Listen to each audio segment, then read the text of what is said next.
Hi friends, we are back for some more of Charlotte's Web.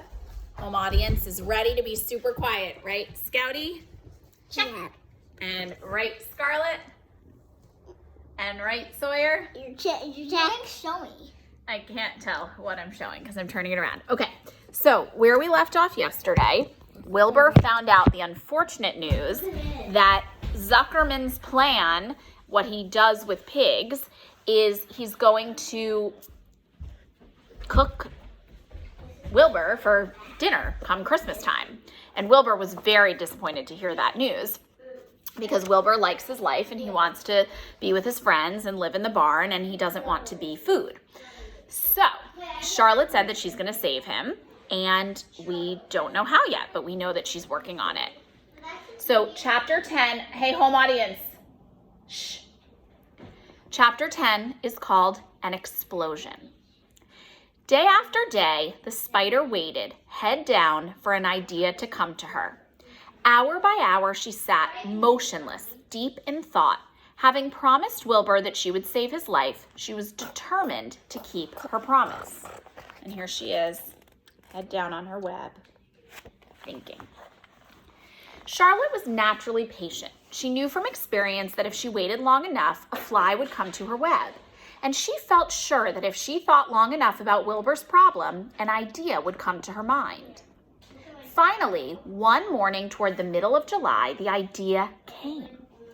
Why, how perfectly simple, she said to herself. The way to save Silver's life is to play a trick on Zuckerman. If I can fool a bug, thought Charlotte, I can surely fool a man. People are not as smart as bugs. Wilbur walked into his yard just at that moment. What are you thinking about, Charlotte? He asked. I was just thinking, said the spider, that people are very gullible. What does gullible mean? Easy to fool, said Charlotte. That's a mercy, replied Wilbur as he lay down in the shade of his fence and went to sleep. The spider, however, stayed wide awake, gazing affectionately at him and making plans for his future. Summer was half gone. She knew she didn't have much time. That morning, just as Wilbur fell asleep, Avery Arabelle wandered into Zuckerman's front yard, followed by Fern. Avery carried a live frog in his hand. Fern had a crown of daisies in her hair.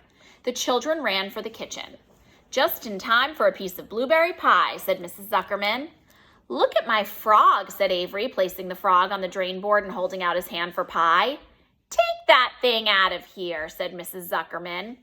He's hot, said Fern. He's almost dead, that frog. He is not, said Avery. He lets me scratch him between the eyes. The frog jumped and landed in Mrs. Zuckerman's dishpan full of soapy water. You're getting your pie on you, said Fern. Can I look for eggs in the hen house, Aunt Edith? Run outdoors, both of you, and don't bother the hens. It's getting all over everything, shouted Fern. His pie is all over his front. Come on, frog, cried Avery. He scooped up his frog. The frog kicked, splashing soapy water onto the blueberry pie. Another crisis, groaned Fern. Let's swing in the swing, said Avery. The children ran to the barn. Mr. Zuckerman had the best swing in the county.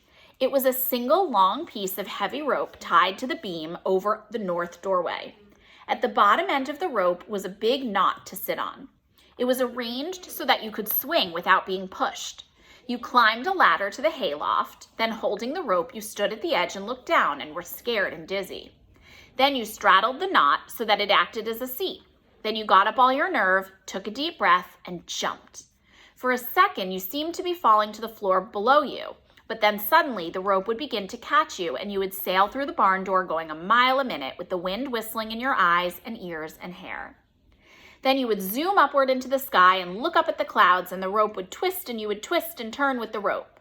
Then you would drop down, down, down out of the sky and come sailing back into the barn, almost into the hayloft, then sail out again, not quite so far this time. Then in again, not quite so high, then out again, then in again, then out, then in, and then you jump off and fall down and let somebody else try it. Mothers for miles around worried about Zuckerman's swing. They feared some child would fall off, but no child ever did. Children almost always hang on to things tighter than their parents think they will. Avery put the frog in his pocket and climbed to the hayloft. The last time I swang in this swing, I almost crashed into a barn swallow, he yelled. Take that frog out, ordered Fern. Avery straddled the rope and jumped. He sailed out through the door, frog and all, and into the sky, frog and all. Then he sailed back into the barn. Your tongue is purple, screamed Fern. So is yours, cried Avery, sailing out again with the frog. I have hay inside my dress that itches, called Fern. Scratch it, yelled Avery as he sailed back. It's my turn, said Fern. Jump off. Fern's got the itch, sang Avery. When he jumped off, he threw the swing up to his sister. She shut her eyes tight and jumped. She felt the dizzy drop, then the supporting lift of the swing. When she opened her eyes, she was looking up into the blue sky and was about to fly back through the door. They took turns for an hour. And here's what the swing looks like. So you can see how Avery's up high in the hayloft, and that's where they jump from. And then the swing goes back and forth in and out of the barn. When the children grew tired of swinging, they went down toward the pasture and picked wild raspberries and ate them. Their tongues turned from purple to red. Fern bit into a raspberry that had a bad-tasting bug inside it and got discouraged. Avery found an empty candy box and put his frog in it. The frog seemed tired after his morning in the swing. The children walked slowly up toward the barn. They, too, were tired and hardly had energy enough to walk. Let's build a tree house, suggested Avery. I want to live in a tree with my frog. I'm going to visit Wilbur, Fern announced. They climbed the fence into the lane and walked lazily toward the pig pen. Wilbur heard them coming and got up. Avery noticed the spider web, and coming closer, he saw Charlotte. Hey, look at that big spider, he said. It's tremendous. Leave it alone, commanded Fern. You've got a frog. Isn't that enough? That's a fine spider, and I'm going to capture it, said Avery. He took the cover off the candy box. Then he picked up a stick. I'm going to knock that old spider into this box, he said. Wilbur's heart almost stopped when he saw what was going on. This might be the end of Charlotte if the boy succeeded in catching her. You stop it, Avery, cried Fern. Avery put one leg over the fence of the pig pen. He was just about to raise his stick to hit Charlotte when he lost his balance. He swayed and toppled and landed on the edge of Wilbur's trough. The trough tipped up and then came down with a slap. The goose egg was right underneath. And here's a picture of Avery falling onto the trough, and the goose egg is under there. And remember what they said about the goose egg that didn't hatch.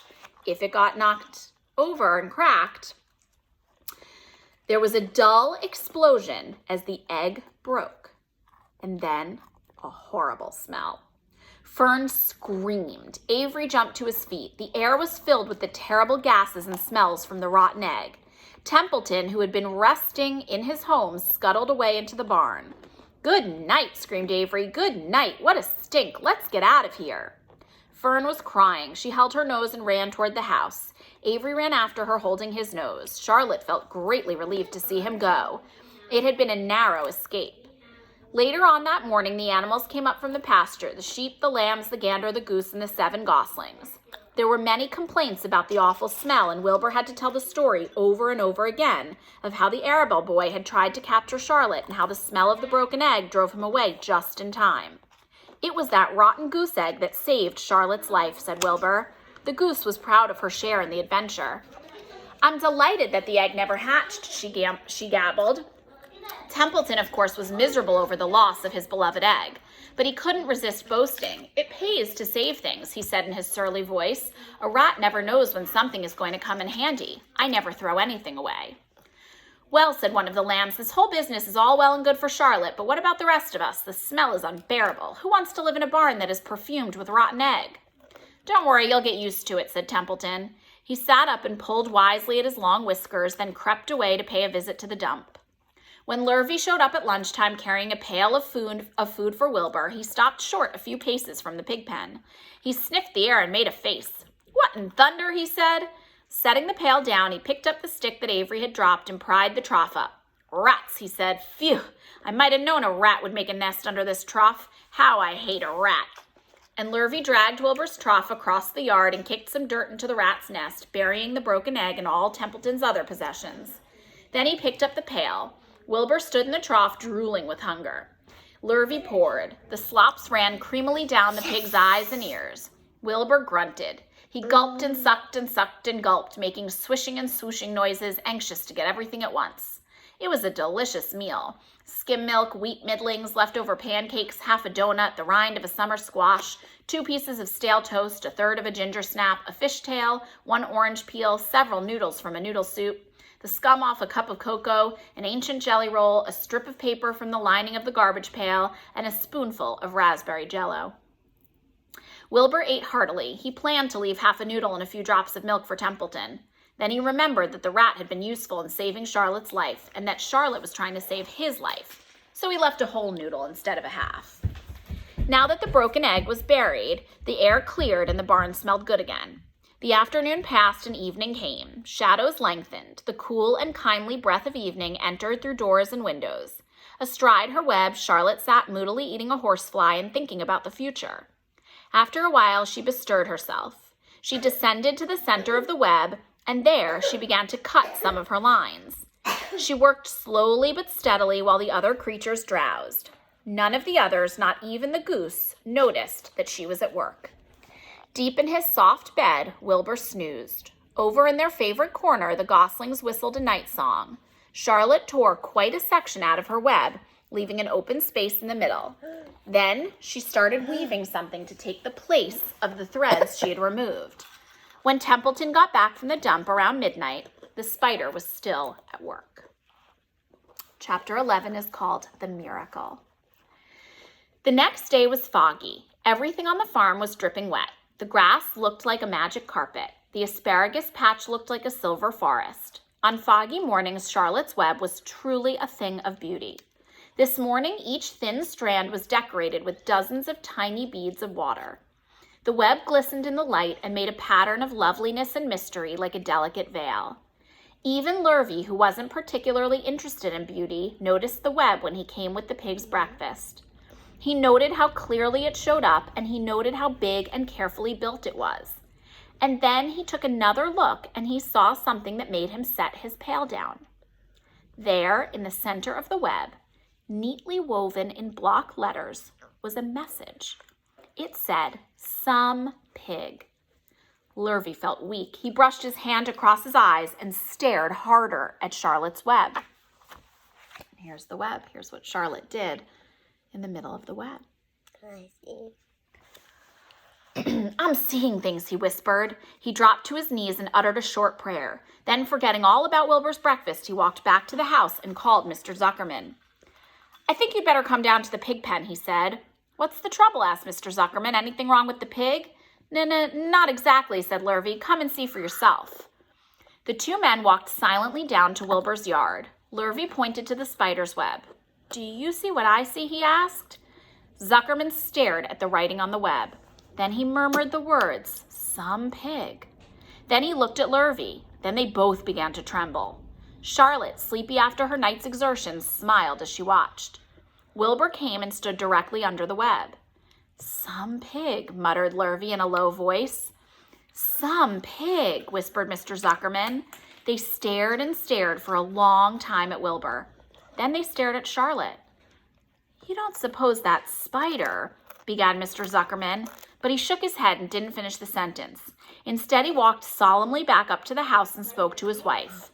"Edith, something has happened," he said in a weak voice. He went into the living room and sat down, and Mrs. Zuckerman followed. "I've got something to tell you, Edith," he said. "You better sit down." Mrs. Zuckerman sank into a chair. She looked pale and frightened. "Edith," he said, trying to keep his voice steady, "I think you had best be told that we have a very unusual pig." A look of complete bewilderment came over Mrs. Zuckerman's face. "Homer Zuckerman, what in the world are you talking about?" she said. "This is a very serious thing, Edith," he replied. "Our pig is completely out of the ordinary." "What's unusual about the pig?" asked Mrs. Zuckerman, who was beginning to recover from her scare.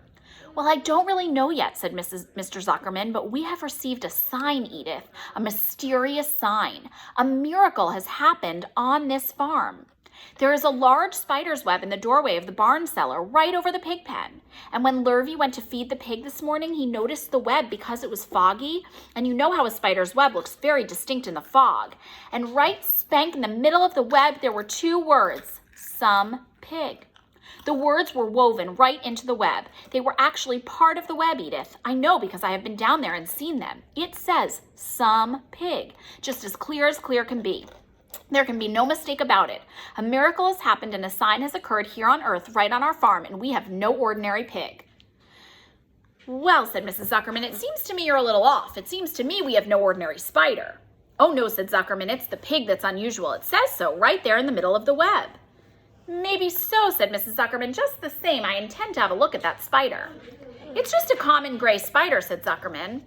They got up and together they walked down to Wilbur's yard. You see, Edith, it's just a common gray spider. Wilbur was pleased to receive so much attention. Lurvy was still standing there, and Mr. and Mrs. Zuckerman, all three, stood for about an hour reading the words on the web over and over and watching Wilbur. Charlotte was delighted with the way her trick was working. She sat without moving a muscle and listened to the conversation of the people. When a small fly blundered into the web just beyond the word pig, Charlotte dropped quickly down, rolled the fly up, and carried it out of the way. After a while, the fog lifted. The web dried off and the words didn't show up so plainly. The Zuckermans and Lurvy walked back to the house. Just before they left the pig pen, Mr. Zuckerman took one last look at Wilbur. You know, he said in an important voice, I've thought all along that pig of ours was an extra good one. He's a solid pig. That pig is as solid as they come. You notice how solid he is around the shoulders, Lurvy?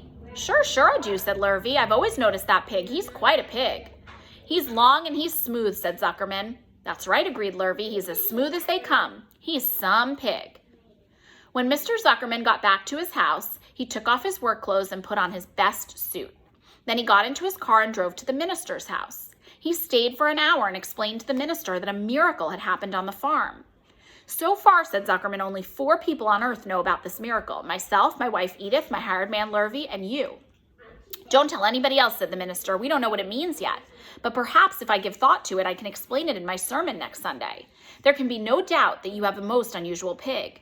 I intend to speak about it in my sermon and point out the fact that this community has been visited by a wondrous animal. By the way, does the pig have a name? Yes, said Mr. Zuckerman. My little niece calls him Wilbur. She's a rather strange child, full of notions. She raised the pig on a bottle, and I bought him from her when he was a month old. He shook hands with the minister and left. Secrets are hard to keep. Long before Sunday came, the news spread all over the county. Everybody knew that a sign had appeared in a spider's web on the Zuckerman place. Everybody knew that the Zuckermans had a wondrous pig. People came from miles around to look at Wilbur and to read the words on Charlotte's web. The Zuckerman's driveway was full of cars and trucks from morning till night. And here's a picture of all the people looking to see the sign. Fords and Chevys and Buick Roadmasters and GMC pickups and Plymouths and Studebakers and Packards and DeSotos with gyromatic transmissions and Oldsmobiles with rocket engines and Jeep station wagons and Pontiacs. The news of the wonderful pig spread clear up into the hills, and farmers came rattling down in buggies and buckboards to stand hour after hour at Wilbur's pen admiring the miraculous animal. All said they had never seen such a pig before in their lives. When Fern told her mother that Avery had tried to hit the Zuckerman spider with a stick, Mrs. Arabelle was so shocked that she sent Avery to bed without any dinner as punishment. In the days that followed, Mr. Zuckerman was so busy entertaining visitors that he neglected his farm work. He wore his good clothes all the time now, got right into them when he got up in the morning. Mrs. Zuckerman prepared special meals for Wilbur. Lurvy shaved and got a haircut, and his principal farm duty was to feed the pig while people looked on. Mr. Zuckerman ordered Lurvy to increase Wilbur's feedings from 3 meals a day to 4 meals a day. The Zuckermans were so busy with visitors they forgot about other things on the farm. The blackberries got ripe and Mrs. Zuckerman failed to put up any blackberry jam. The corn needed hoeing and Lurvy didn't find time to do it. On Sunday, the church was full. The minister explained the miracle. He said that the words on the spider's web proved that human beings must always be on the watch for the coming of wonders. All in all, the Zuckerman's pig pen was the center of attention. Fern was happy, for she felt that Charlotte's trick was working and that Wilbur's life would be saved. But she found that the barn was not nearly as pleasant. Too many people. She liked it better when she could be all alone with her friends, the animals. We're going to read one more quick chapter and then we're going to have a little chat. Chapter 12 is called A Meeting. One evening, a few days after the writing had appeared in Charlotte's web, the spider called a meeting of all the animals in the barn cellar. I shall begin by calling the roll. Wilbur? Here, said the pig. Gander? Here, here, here, said the gander. You sound like 3 ganders, muttered Charlotte. Why can't you just say here? Why do you have to repeat everything? It's my idiosyncrasy, replied the gander. Goose, said Charlotte. Here, here, here, said the goose. Charlotte glared at her. Goslings 1 through 7. Beep, beep, beep, beep, beep, beep, beep, beep, beep, beep, beep, beep, beep, beep, beep, beep, beep, beep, beep, said the goslings. This is getting to be quite a meeting, said Charlotte. Anybody would think we had 3 ganders, 3 geese, and 21 goslings. Sheep? Hee-ya, answered the sheep all together. We just had a little spill there. Get up. Hold on. Sorry. Go get paper towels, please. Lambs? Hee-ya, answered the lambs all together. Templeton? No answer. Templeton? No answer. Well, we are all here except the rat, said Charlotte. I guess we can proceed without him. Now, all of you must have noticed what's been going on around here the last few days.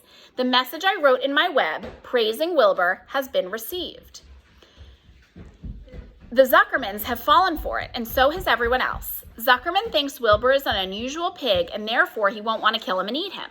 I dare say my trick will work, and Wilbur's life can be saved. Hooray, cried everybody.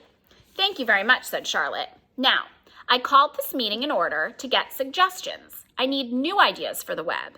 People are already getting sick of reading the words some pig. If anybody can think of another message or remark, I'll be glad to weave it into the web. Any suggestions for a new slogan? How about Pig Supreme? Asked one of the lambs. No good, said Charlotte. It sounds like a rich dessert. How about terrific, terrific, terrific? Asked the goose. Cut that down to 1 terrific and it will do nicely, said Charlotte. I think terrific might impress Zuckerman. But Charlotte, said Wilbur, I'm not terrific. And here's Wilbur and the rest of them in the meeting. Get a paper towel. But Charlotte, said Wilbur, I'm not terrific. That doesn't make a particle of difference, replied Charlotte. Not a particle. People believe almost anything they see in print. Does anybody here know how to spell terrific? I think, said the gander, it's T-E-R-R-R-I-F-F-I-C-C-C-C. What kind of an acrobat do you think I am, said Charlotte in disgust. I would have to have St. Vitus's dance to weave a word like that into my web. Sorry, said the gander. Then the oldest sheep spoke up. I agree that there should be something new written in the web if Wilbur's life is to be saved. And if Charlotte needs help in finding words, I think she can get it from our friend Templeton. The rat visits the dump regularly and has access to old magazines. He can tear out bits of advertisements and bring them up here to the barn cellar so that Charlotte can have something to copy. Good idea, said Charlotte, but I'm not sure Templeton will be willing to help. You know how he is, always looking out for himself, never thinking of the other fellow. I bet I can get him to help, said the old sheep. I'll appeal to his baser instincts, of which he has plenty. Here he comes now. Everybody keep quiet while I put the matter up to him. The rat entered the barn the way he always did, creeping close to the wall. What's up, he asked, seeing the animals assembled. We're holding a director's meeting, replied the old sheep. Well, break it up, said Templeton. Meetings bore me. And the rat began to climb a rope that hung against the wall. Look, said the old sheep, next time you go to the dump, Templeton, bring back a clipping from a magazine. Charlotte needs new ideas so she can write messages in her web and save Wilbur's life. Let him die, said the rat. I should worry.